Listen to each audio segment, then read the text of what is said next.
Man, what's going on, everybody? It's still live. We back with another one, man. I know I ain't been live in the past 2 days. Been dealing with some shit, but man, we back. We gonna get back to this content, man, and we get right off into 15 NBA legends telling their welcome to the NBA stories.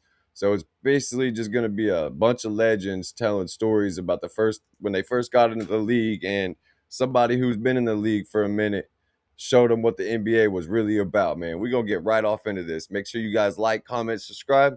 Let's do it. You reach, I teach. This gonna be every night. This gonna be every time you see me. I think he had like 38, 15 assists. He just kind of got hot and he cooked me. And there he is, God.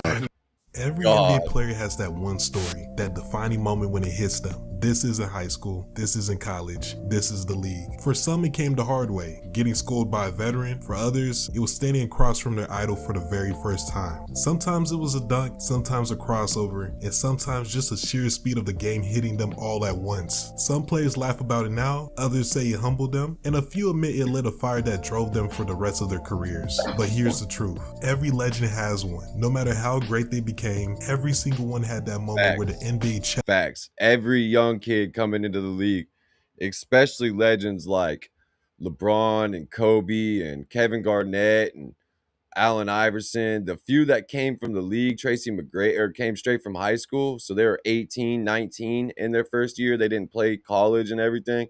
They really get their welcome to the NBA moments early because they're real young. them real quick. Today we're looking at 15 NBA legends and the exact moment they got their official welcome to the NBA experience. So we're going to start off with Shaquille O'Neal. The first time he lined up against a true legend, he admitted he was shaken. That was his reality check. When you first got to the league, who was the first person to bust your ass? Well, a lot of people bust my ass, but I take pride in playing, said 19 years and only being dunked on 3 times. So That's impressive. I didn't realize he only got dunked on 3 times. That's impressive because, like, Kobe dunked on Yao Ming twice alone, and Yao Ming's taller than Shaq. first person to dunk on me was Derek Coleman. Yeah, yeah, drop step with the left hand. Yeah.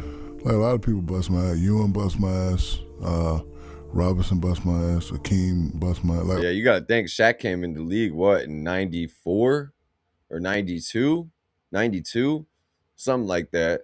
So, like, he was there when all the greats, all the legends that were there. Nothing that people that I didn't get to grow up watching. All the big guys bust my ass. And then a couple sorry guys bust my ass. Like, I couldn't stop Big Country for some reason. Bryant Reeves. I couldn't stop him at all. I don't know what it was. He used to eat my ass up every game. Every game. Him and Michael Doliak. You remember Doliak? Doliak. Yeah, Doliak. I remember the first time I've only ever heard that name a couple times. That's crazy. Came back from LA to play at Orlando. Doliak hit me for like 25. So, but the first person to dunk on me was Derek Coleman. Second person, Tim Perry, got me baseline. Wow. And then Philly. Yeah, and then Michael Jordan. So Chicago had an old stadium. Michael Jordan got one down on the big man. That's great. I feel like Shaq had to have been dunked on more than that. I feel like he's capping. You're telling me you only got dunked on in your first few years in the career, in the next 15 years of your career, you never got dunked on again? I don't necessarily believe that. I feel like there's got to be more dunks on him than that. I walk up the steps, and when you walk up the stairs, yeah, they play that old Bulls music. Yes. That fucking laser show come on, and there he is, God. There he is. God.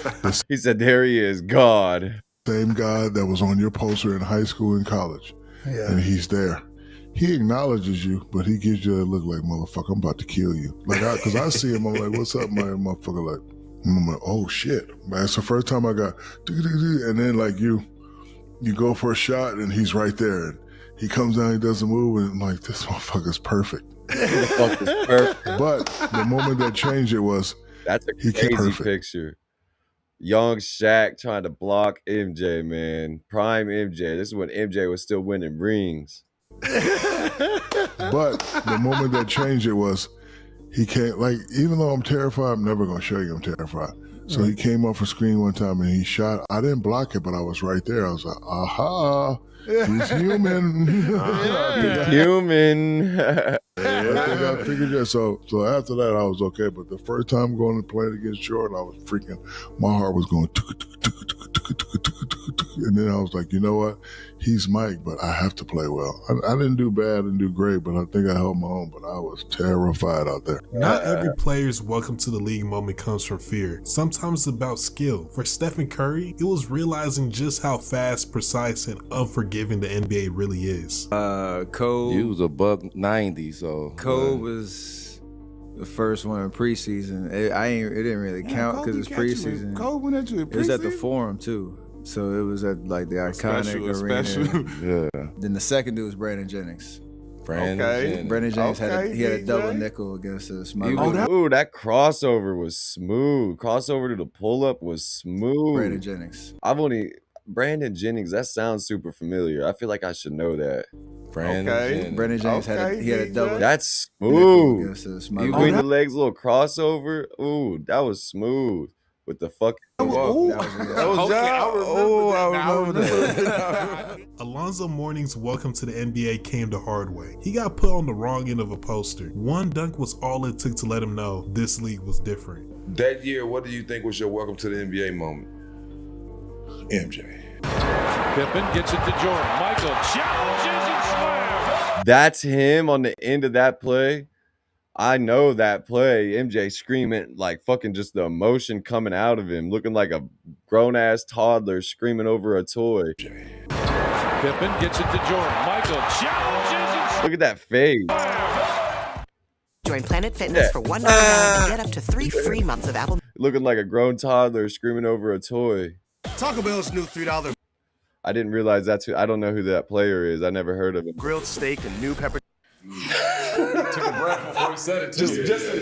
Hey, we gonna start calling them initials. Initials. Yeah.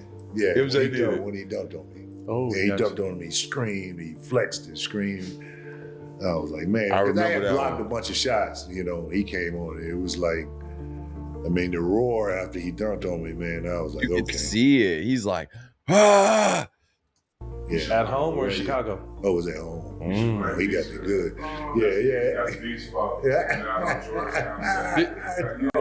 No, I'm blaming Kendall Gill for that. Kendall Gill was always talking shit to Mike. And I'm like, Mike, yo, he gonna blow past you. He coming at me. Yeah. Mourning's welcome came from physical battles in the paint, but for Dwyane Wade, it was about speed on the perimeter. Early in his career, he went up against a veteran guard who attacked him over and over. BD.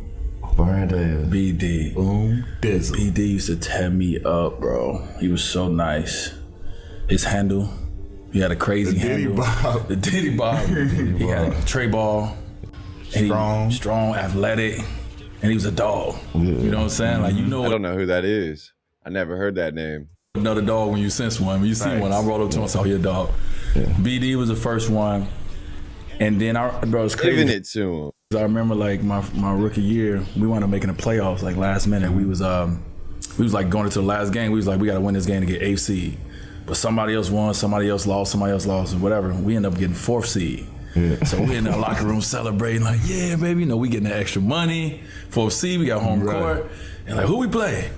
Charlotte. I had to go. Fuck. Going to a dark place. Yeah. He said, oh, we're going to a dark place. And like, who we play? Charlotte. I had to go into a dark place. Yeah. I'm like, I got to guard BD. You know what I'm saying? Yeah. 7 games? I was went to a dark place. I went into a dark place, dog. I'm a rookie, you know what I'm saying? I'm like, all right, this is my first playoff experience. I got to go against the person I hate guarding the most. So BD used to tear me down. D-Wade came in the league in what, 2003, 2004, something like that? Also, like, I didn't like guarding Ray Allen and those guys, like Ray and Rip, because I didn't know how to chase screens. You know what I'm saying? Like, I didn't know to get on the outside shoulder. Even though I knew, because Coach Green taught us, but you know. Stay disciplined. Stay disciplined. They be tearing you up on them screens. Paul Pierce was a whole different reality check. His first big assignment was guarding one of the league's rising stars, and he got torched. For me, it was Grant Hill. I was like, oh man, I ain't gonna even lie to you. I swear, I tell Detroit Piston Grant Hill. Teal jerseys. Oh man, no, listen, dog. I swear on everything I love. The last 5 minutes of the game, he came down. He either scored, I fouled him, or he got an assist for somebody to score, and it was just like I felt like I lost the game. I think he had. Paul Pierce ended up being one of the best scorers we've really ever seen play the game. Like, I'm not saying he's the best, you know what I mean, but like scoring wise, you got to put Paul Pierce in the top 15. Like, pure scorer, can score from all three levels: the mid range, the post, and for a shooting guard or a smaller guy, yeah, for sure. Had like 38, 15 assists, 12 rebounds. Handle was good, and he could shoot the three ball. He would have had even a better career if he was more athletic. The man's had white boy athleticism. Like, he was not athletic. I'm in the locker room like. You felt defeated. I felt defeated. I almost wanted to cry. Wait, so had anybody ever hit you with a triple-double, though? That was a triple-double. That's what I'm saying. That was the first person I felt. And you know the crazy thing about this? Grant Hill was the player who I idolized. Yeah. When I was in high school, I'm looking at Duke. I'm like, oh, him, Steve Smith from Michigan State. I'm trying to pattern my game after them. And so I'm ready for this. I'm like, oh, you know, when idols become rivals. Right. So I'm ready to D up. And I'm like, oh, this shit, this ain't it right here. He got torched as a rookie by Grant Hill. That's crazy. Grant Hill's definitely a legend. I might have to check out some of his videos. Yeah, I need to get back in the lab, straight up. What was it about? Was it the speed or his dribble? It was just like I knew. You know how you look at the scout report. You know he gonna come with the cross. Yeah. You know he ain't. That was so smooth. Like I knew. You know how you look at the scout report. You know he gonna come spin with cross. Cross. Yeah. You know he ain't really had that 3-point range. So you could kind of back off of him, but he's sometimes gonna get by you every time. He had that first step. And if you don't give him that body, he gonna take off on you. You know what I'm saying? That was that version of G Hill when he was. So he was like LeBron before LeBron. Yeah. Like he had the whole package. From the truth to pure talent, Tracy McGrady. I did not know Grant Hill was that good. Like, I knew he was a good player, but I did not know he was that good. Gray's welcome to league showed him that even the most gifted players need time to adjust. $3 Pepper Jack Steak Burrito. Now joining the Lutz Value Menu with 10 items. Every MJ, Kobe, LeBron, Tracy McGrady, they've all had their welcome to the NBA moments. You know what I mean? Freaking think about young MJ getting schooled by Larry Bird's team and shit, getting smoked. Less than Magic Johnson, the Lakers. MJ didn't win shit for 8 years. You don't think he had some welcome to the NBA moments in those 8 years? I think Allen Houston gave me the business. I mean, he really bust my ass, but Allen Houston, he was, you know, I couldn't figure him out at first. That jumper. Because he had a smooth ass jumper and his pace was just, you know, at his own pace. So I'll say Allen Houston kind of gave me the business, but nothing too crazy, not no 40 or 50 piece, but it was a tough cover in the beginning. For Ray Allen, his welcome to the NBA was pure humility. As a rookie, he was matched up against a seasoned scorer who lit him up from everywhere on the floor. No matter how tight the defense, every shot seemed to drop. First person that got me was Glenn Rice. Enough. Dirty Rice. Man. Dirty Rice. That man put me on the block, and you know it was like fresh meat that he saw. I was supposed to be guarding Del Curry, and then you know there was a switch off, and you know I'm just trying to figure out the league and how this game is played, and I was a liability. Del Curry, that's Stephen Curry's dad and Steph Curry's dad. Correct. Let me know in the comments if I'm correct on that. I might not be, but I'm pretty sure Del Curry's their dad, right? All season long, because I'm playing against guys that, you know, in college, you stand next to a guy and you act like you got a hand up. He's not going to shoot it. Right, yeah. You know, you get to the league and you try that. You don't. Del Curry had the ball up like that, and I was just in front of him. He looked at me and said, "Oh, you ain't going to put your hand up?" And yeah, just shoot it, bro. They don't. He shot it. He didn't even bend his leg, nothing. He load up, just right from there, huh? Right from there. And I was like, And then I looked at the coach, and he looked at me like I did something wrong. I was like, I obviously guard the man. And Glenn Rice had that high arc. He usually had that ball up high, so it was hard to block his shot or block or even adjust his shot. And he was strong as hell too. Yeah, I'm telling you, I couldn't get in front of him. I couldn't deny the ball, and he was gonna get it. He's 6'8". He's gonna get the ball where he wanted it. You know, when I got to the league, you know the saying, I still say it now, good defense, better offense. And better offense always beats good defense 100% of the time.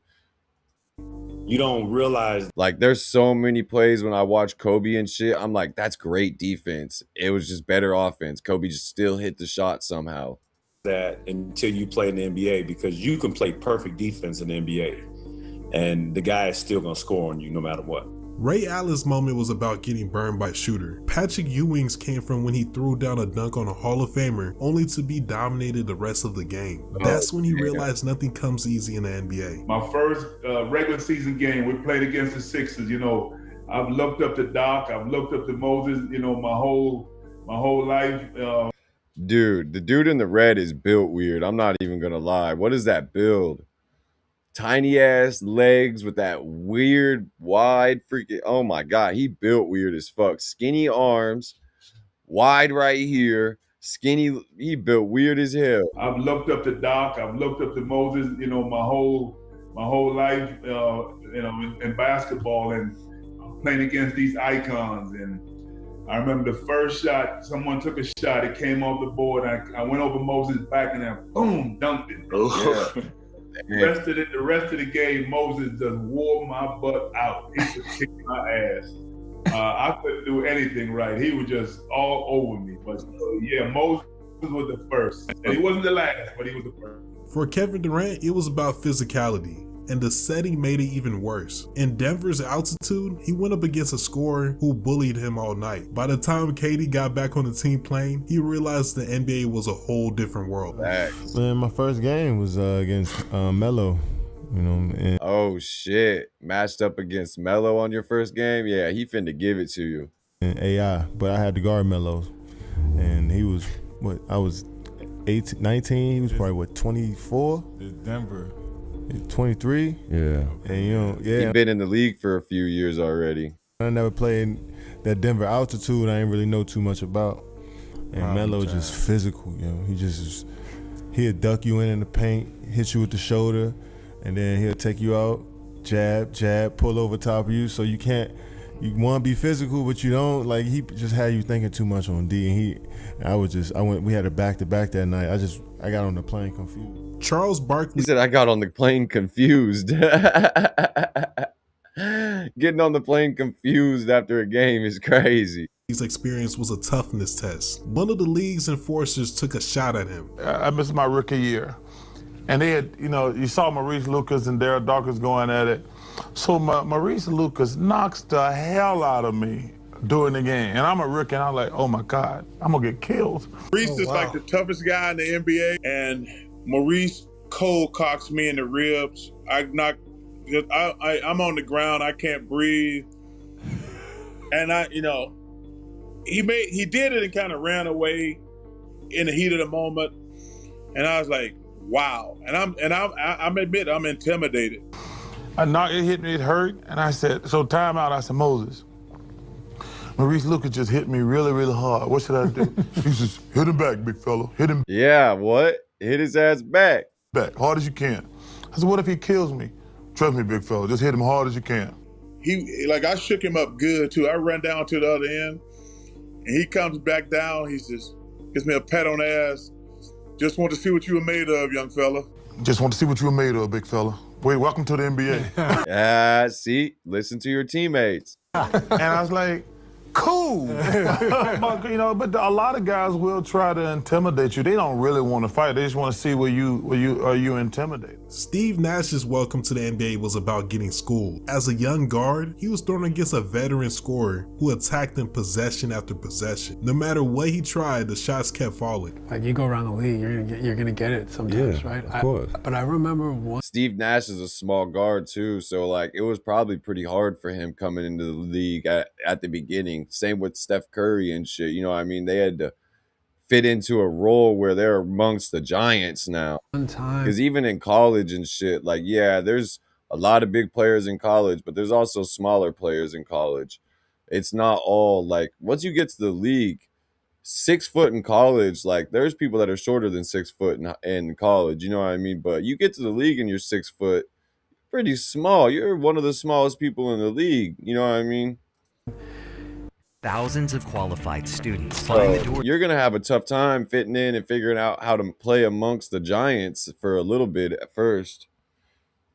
And the quickness of all the guards.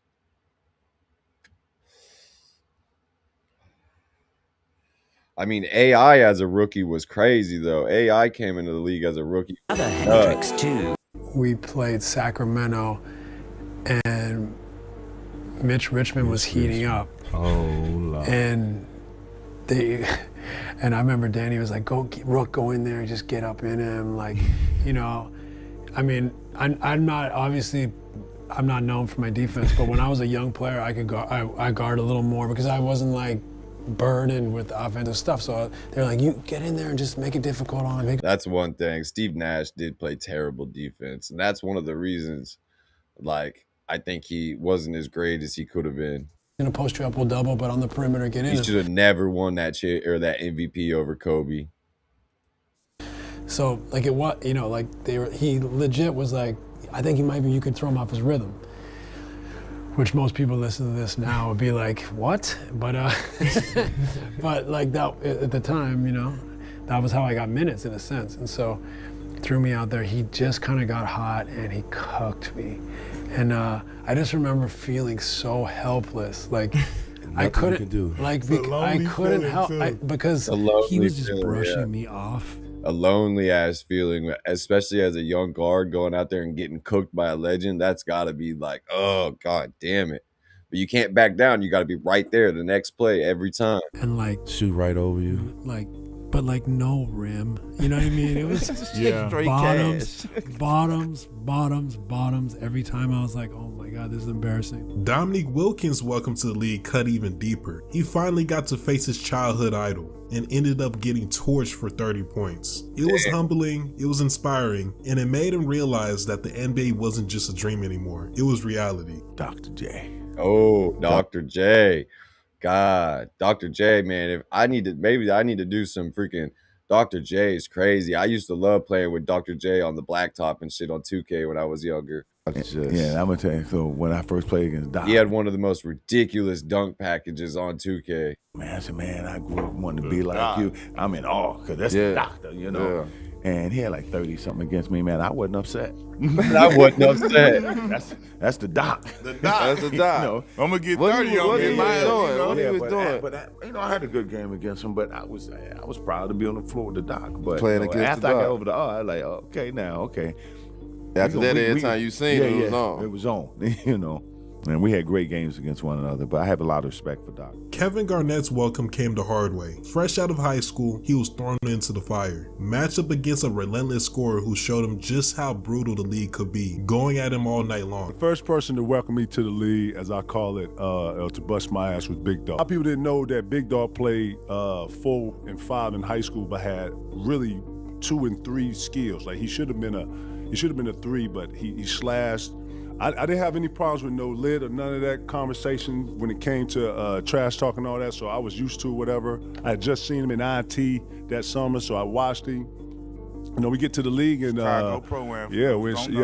My bad. Chicago program called INT. It's like the it of the it. If you got some game, you bring your ass in there and you either gonna get booed or they gonna cheer for you. And ain't no middle ground. And there's straight killers in there. At all. Everybody with their guys, everybody in here. It's GDs, Souls, Bs, Lords, it's everything in here. So there ain't no running from nothing. You understand? It's Chicago. He talking about Chicago, y'all. Yeah. So, you know, you gotta go down there. If you in the city and you live down here, you in the city, you gotta come down here. So I had just seen him, you know. We get into you know, preseason. We gotta meet in one of these little towns like I think it was either Iowa or something in like Billings, Montana or something. You know, don't got a Midwest. team to give him some pub. And he was like, "Yeah, welcome, young fella." Man, he was just talking that shit. And you know, I had never chased a nigga off the screen. Yeah, young fella, like this every time I see you. I said, I'm with it. I'm cool. All right, cool. You got this one. Shout to Big Dog, man, because, without that, man, he pushed me to be better. Real talk. Chris Webber's welcome to the NBA was a hard lesson from a legend. He went head to head with one of the league's most dominant big men and got schooled. I mean, if y'all don't know about Chris Webber, man, he had a crazy college career, but pretty sure they ended up losing in the championship in college, and then I don't think he ever won a ring, but he was a crazy good player, man. Yeah, man. First game I played against Hakeem Olajuwon. And he was the I think he was the reigning MVP or just a bit something, I don't know. But he had 33 in the game. It's prime Olajuwon. It's funny because I watched the game the other day. And he had 33, and I was just looking how cold he was, man. He the first big man with a crossover. Jamal Mashburn took that, but Jamal Mashburn was 6'8". You know what I mean? Hakeem got you at the top, and he would do this, you wouldn't know what to do. So I remember after the game, though, being like, that jump hook, I'm taking that. See, I've been saying this in some of my other videos. I think all the players in general, because if you look back at all the great players that Magic Johnson, Larry Bird, freaking all these great players, man, they all had the hook shot, and you just don't see it anymore. And it was so overpowered. People can't say that it doesn't fit into today's game, because it would fit in right easy. If you get down low, man, that hook shot is there. I think people need, you see big man do it still. That's about it, and that's still rare. Taking it, I'm taking it forever. But yeah, he bust my ass. I couldn't do nothing. And finally, Kobe Bryant's welcome to the NBA didn't even happen in a game. It happened in practice. As a teenager, he went head to head with a veteran guard who gave him the business. Kobe took that beating personally, and it lit a fire that shaped the competitor we all came to know. First person that got me, Nick Van Exel. I was gonna say Byron Scott, but no, Nick Van Exel. Yeah, I gave it to him in practice for real. In practice, yeah. Nick the Quick was getting me in practice, and he kept saying, "You reach, I teach. You reach, I teach," and he was hitting me with that little bop stuff, and drove me crazy. Yeah, my first time getting out there and playing, Nick went at me pretty hard. He was aggressive. Yeah, I got a chance to play with him in Portland, and you reach, I teach. You reach, I teach. That's crazy, bro. Just getting crossed over, and the motherfucker saying, "You reach, I teach. You reach, I teach," over and over again. That shit would piss me off. His IQ and skill level to score was next level. He was cracking. He had those big hands, and he could shoot. He could pound the ball. It took me about a good week to figure out he couldn't go right, and then I had to. Yeah. So guys, I hope you enjoyed the video, and tell me what as soon as he figured out he couldn't go right, it was over with. NBA legend here had the best welcome to the NBA experience. So make sure you like, share, subscribe, and until next time. Man, we're going to keep doing more of these reactions. I think I'm going to probably do one more reaction yet today, man, right after this. So if you guys want, check that one out.